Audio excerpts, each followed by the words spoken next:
خیر ہمارے نبی کی پیدائش کی رات آئی تو حضرت آمنہ فرماتی ہم اپنے کمرے میں اکیلی تھے، میرے ساتھ کوئی بھی نہ تھا، تو اچانک میں نے دیکھا کہ کچھ خوبصورت عورتیں کمرے میں داخل ہو گئی اور ساری مجھے گھیر کے کھڑی ہو گئی۔ میں حیران تھی کہ یہ کون ہے، تو ان میں سے ایک خاتون نے کہا کہ میں عیسیٰ علیہ السلام کی والدہ مریم ہوں، اور یہ میرے ساتھ میں فرعون کی بیوی حضرت آسیہ ہیں، اور یہ موسیٰ علیہ السلام کی بہن کلثوم ہے، اور یہ ڈھیر ساری جنت کی حوریں ہیں جو اس پاک ذات کے استقبال کے لیے زمین پر اتریں۔ وہ تھوڑی دیر رہ کے غائب ہو گئی۔ اس کے بعد ڈاکٹر کے طور پر ہمارے نبی کی والدہ کے پاس حضرت شیبہ موجود تھے، عبد الرحمن بن عوف رضی اللہ عنہ کی والدہ۔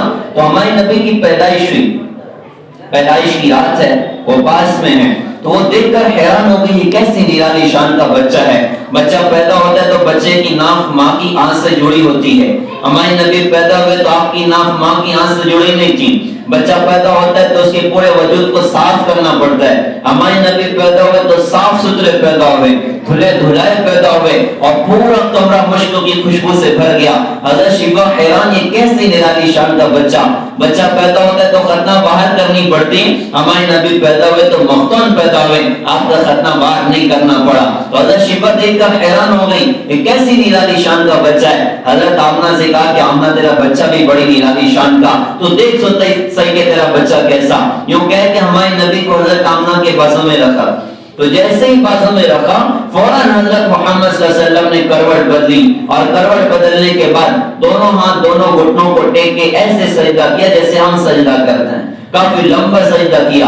ماں بھی دیکھ کے حیران ہے، اور حضرت شیبہ بھی دیکھ کر حیران یہ کیا ہو رہا ہے۔ کافی دیر سجدہ کرنے کے بعد گویا کہ یہ پیغام دیا دنیا میں آتے ہی یہ نبی ساری انسانیت کو اللہ کے در پر جھکانے کے لیے آیا، اللہ کے سامنے جھکانے کے لیے آیا، کیونکہ اس در کے علاوہ نجات کا کوئی در نہیں، اس در کے علاوہ کامیابی کا کوئی در نہیں۔ چاہے انسان دنیا میں جہاں چاہے جا کر ٹھوکریں کھا لے، نجات کا راستہ تو اللہ کے پاس ہے، نجات کا راستہ تو اللہ کے سامنے جھکنے میں۔ نہ کہیں جہاں میں اماں ملی، جو اماں ملی تو کہاں ملی، میرے جرم خانہ خراب کو تیرے عفو بندہ نواز میں۔ اللہ کو چھوڑ کر، اللہ کو ناراض کر کے دنیا اور آخرت میں کامیابی کا کوئی دوسرا راستہ نہیں۔ تو گویا کہ آتے ہی پیغام دیا کہ میں ساری انسانیت کو اللہ کے در پر جھکانے کے لیے آیا۔ تو سجدہ کیا، سجدہ کرنے کے بعد اپنے الٹے ہاتھ پر زور دیا اور سیدھے ہاتھ کی شہادت کی انگلی کو آسمان کی طرف بلند کیا، تو اس آگ کے اشارے پر ایک زور کی روشنی پورے کمرے میں پھوٹ پڑی۔ حضرت آمنہ فرماتی ہیں مجھے اس روشنی سے ملک شام، ہیرا اور بصرہ کے محلات مجھے اس کے اندر سے نظر آئے۔ وہ ایک دم گھبرا گئی، فوراً ہمارے نبی کو اپنی گود میں اٹھا لیا، بچے کو اپنی گود میں اٹھا لیا۔ تو کہتے ہیں کہ وہ روشنی تو ختم، لیکن اچانک پورا کمرہ دھند سے بھرنا شروع ہوا، دھمالی سے بھرنا شروع ہوا، اور اتنا بھرا کہ کچھ نظر نہیں آ رہا ہے، اور بچہ بھی مجھے نظر نہیں آ رہا، اور ایسا محسوس ہوا کہ گویا بچہ میری گود سے غائب ہے، اور اس دھمالی کے اندر سے آواز آ رہی طوفوا بہ مشارق الارض ومغاربہا لیعرفوا باسمہ ونعتہ وصورتہ۔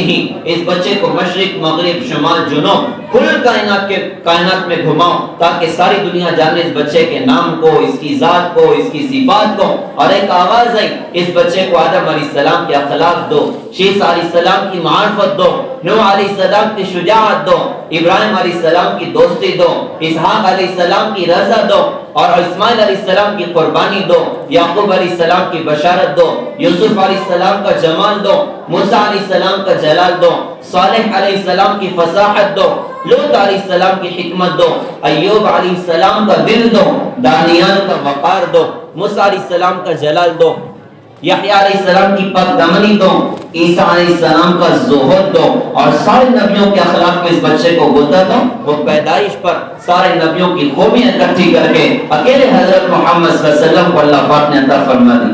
حضرت آمنہ فرماتی دھواری چھٹی، میں نے دیکھا میرا بچہ میری گود میں، اور میرے بچے کا چہرہ 14ویں رات کے چاند کی طرح سے چمک رہا تھا۔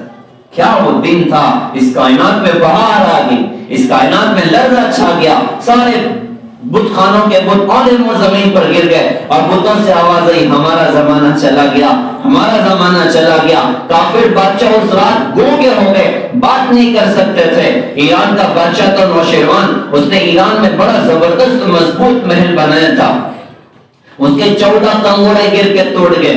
تو نوشیروان بڑا حیران تھا، صبح اس کا دربار سجا، اور اس کے وزیر اور اس کے حواری مواری ساری جمع ہوئے اور بادشاہ اپنے تخت پر بیٹھا ہوا اور بڑا حیران پریشان تھا یہ کیا چکر ہے کہ اچانک 14 میرے محل کے کنگورے گر کے ٹوٹ گئے.